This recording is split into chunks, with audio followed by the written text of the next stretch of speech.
نصوم نقوم ونحيا مع الله في كل حال، نعمر بالخير الدنيا ونرضي بهذا.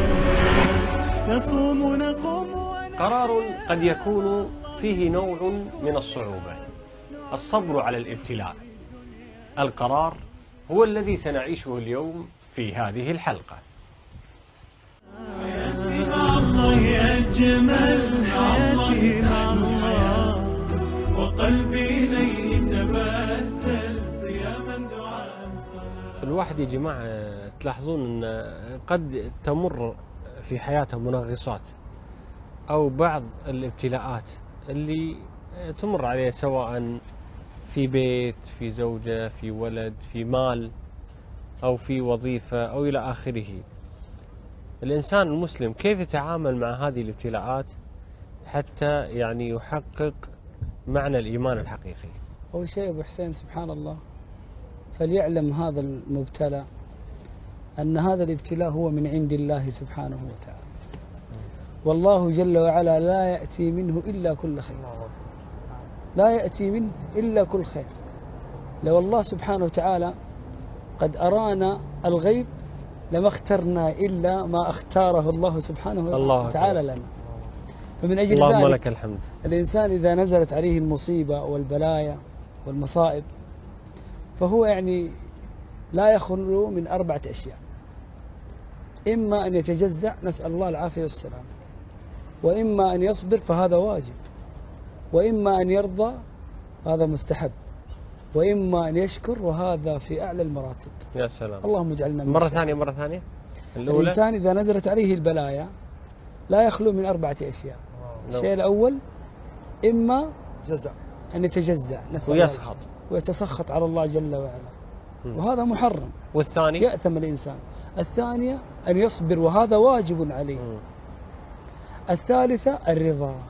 يعني قصدك ممكن صابر بس يعني ما في رضا. يعني الحمد لله على كل حال، صابر. وده مود صابر محتسب الأجر عند الله سبحانه وتعالى. المرتبة الأعلى أنه يكون راضي. الرضا. المرتبة الأعلى والأفضل راضي وشاكر، أن يشكر الله سبحانه وتعالى. الله أكبر. قد يكون أول شيء الابتلاء، الإنسان مستحيل يجد دنيا صافية، جبلت على كدر وأنت تريدها صف من الأقدار والأكدار، مستحيل. الله. ولقد خلقنا الإنسان في كبد. الله. الابتلاء هذا خير للإنسان في الدنيا والآخرة. عجبا لأمر المؤمن إن أمره كله له خير، إن أصابته نعماء شكر فكان خيرا له، وإن أصابته ضراء صبر فكان خيرا له. الإنسان المؤمن إذا جاء البلاء يفرح أن الله عز وجل ابتلاه، لأن البلاء هذا قد يكون علامة محبة من الله سبحانه وتعالى. الله ابتلاك لأنه قد أحبك. زين، شلون واحد يميز أن هذا الابتلاء فعلا هو محبة من الله عز وجل؟ العجيب أبو حسين أن البلاء إذا نزل بالإنسان فهو لا يخلو من شيء. إن كان هذا الرجل ليس عنده ذنوب فهي رفعة. هنا التمييز.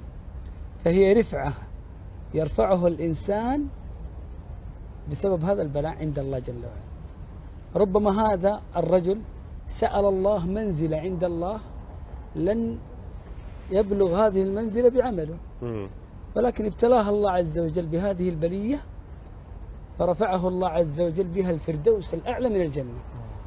وربما تكون أيضا كفارة للذنوب. يقول النبي صلى الله عليه وسلم: إن البلاء ليكون في الرجل في ماله وفي نفسه وفي أهله حتى يمشي على الأرض وما عليه خطيئة واحدة. فعجيب سبحان الله. زين، الإنسان الآن تلاحظ أن دائما ما يقال لا تنظر من هو أعلى منك، وإنما انظر إلى من هو. هذه من الأشياء اللي تسلي الإنسان وقت البلاء، إنه إذا جاء بلاء ينظر في من هو أسوأ حال منه وأعظم بلاء منه، يتصبر بهذا الشيء. والإنسان مثل ما قال الشيخ منصور، متى يعرف إن هذا البلاء رفعة ومحبة؟ على حسب حاله. طيب السؤال، حنا الواحد الحين هل معنى ذلك الآن يفهم المشاهد أن الواحد يتمنى البلاء؟ الإنسان لا يتمنى البلاء، لكن إذا جاء يصبر. لا يتمنى، يقول النبي صلى الله عليه وسلم، حديث النبي صلى الله عليه وسلم: لا تتمنوا لقاء العدو، لكن إذا لقيتم فاثبتوا واصبروا. وأيضا ترى من البلايا أن يسلط علينا الكافرين، نسأل الله العافية والسلام، وأن يسلط علينا أعداء الدين. فمن أجل ذلك إذا سلطوا علينا نصبر ونحتسب الأجر عند الله عز وجل، ولكن نسأل الله أن لا يأتون هؤلاء، ولكن إذا أتونا نصبر ونحتسب الأجر عنده. وهذا من البلاء، وأن يدافع عن الإنسان هذا البلاء قدر المستطاع.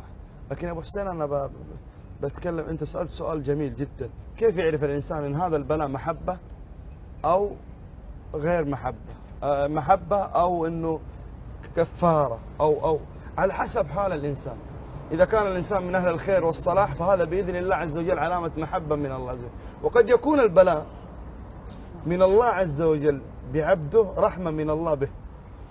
يكون الإنسان بعيد عن الله عز وجل، بعيد عن المساجد، بعيد عن القرآن، بعيد عن فيبتليها الله عز وجل ببعض الأقدار وببعض الأمور فيرجع من أجل أن يفتقر ويرجع إلى الله سبحانه وتعالى. الله سبحانه وتعالى يقول: ولنذيقنهم من العذاب الأدنى. عذاب الأدنى بلايا وهموم وأمراض.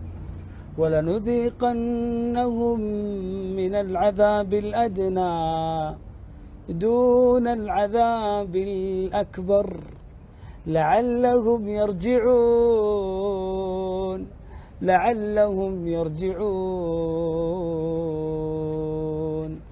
العجيب يا أبو حسين أن البلايا هذه قد نزلت بالأنبياء.